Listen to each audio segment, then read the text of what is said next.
Idea video अंगणवाडीतील मुलांच्या मातांसाठी. नमस्कार. आजच्या मीटिंगमध्ये तुम्हा सर्वांचे हार्दिक स्वागत आहे. मागच्या आठवड्यातील पॅटर्न ओळखणे व्हिडिओ आणि वयोगटानुसार दिलेली वर्कशीट यावर गटात चर्चा करून तुम्ही मुलांसोबत ही कृती केली असेल. तुमचे विचार आणि अनुभव आम्हाला कळवा. आता आजचे काम सुरू करूया. तोपर्यंत व्हिडिओ इथेच थांबवू. आता आपण पुढची कृती करूया, जिचे नाव आहे चला करून पाहूया. सर्व मातांनी एका रांगेत उभे राहावे. समोर एक टेबल ठेवा आणि टेबलावर पाण्याने भरलेल्या भांड्यात काही फुले ठेवा.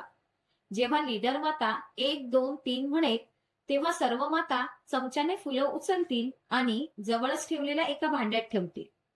जी माता सर्वात आधी सगळी फुलं वाटीत ठेवेल ती विजेता असेल. हा खेळ पूर्ण होईपर्यंत व्हिडिओ इथेच थांबू. आता पुढील क्रियाकृती करू, जिचे नाव आहे काही नवीन शिकूया.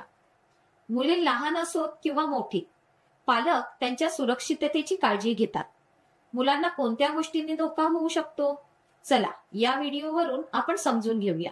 मुलांची सुरक्षा. मुलांच्या सुरक्षिततेसाठी ह्या गोष्टी नेहमी लक्षात ठेवाव्यात. मुलांना अंघोळ घालताना पाणी भरलेल्या भांड्यांपासून दूर ठेवा. घराच्या साफसफाईसाठी वापरण्यात येणारे पदार्थ किंवा केमिकल मुलांपासून दूर ठेवा.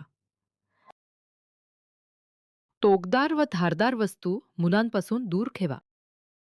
घरातील विजेची उपकरणे मुलांच्या उंचीपेक्षा वर लावा. तसेच चालू स्थितीत ठेवून दूर जाऊ नका. मुलाला पाळण्यात तसेच खाटेवर एकटे सोडू नका. औषधाच्या बाटल्या व गोळ्या मुलांपासून लांब, सुरक्षित ठिकाणी ठेवा. चटका लागणाऱ्या वस्तू जसे लाइटर, माचीस, गरम इस्त्री इत्यादीपासून मुलांना दूर ठेवा. मुलांच्या गरजेच्या वस्तू आणि खेळणी नेहमी स्वच्छ ठेवा. खेळताना मुलांच्या सुरक्षेसाठी नेहमी त्यांच्या जवळ राहा. त्यांना एकटे सोडू नका. मुलाला उंच टेबलावर किंवा खुर्चीवर एकटे बसवू नका. या व्हिडिओचा तुम्हाला कसा फायदा होऊ शकतो हे सर्व मातांनी एक एक करून गटात सांगा. चला आता पुढील क्रियाकृती करू, जिचे नाव आहे घरी जाऊन मुलांकडून करून घ्या. घरी मजेदार खेळ क्रमांक 1. मुलांसोबत खेळा आणि त्यांना आत बाहेर, वर खाली, पुढे मागे इत्यादी शब्दांचा वापर करून वेगवेगळ्या वस्तू वेगवेगळ्या ठिकाणी ठेवण्यास सांगा. खेळ क्रमांक 2.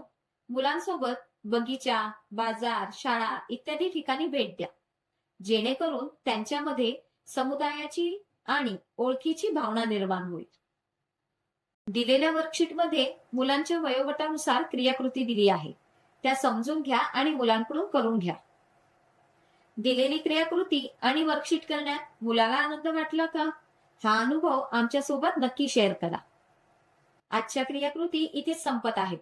अशाच नवीन माहिती आणि क्रियाकृतींसोबत पुढच्या आठवड्यात पुन्हा भेटू. तोपर्यंत तुमची आणि मुलांची काळजी घ्या. धन्यवाद.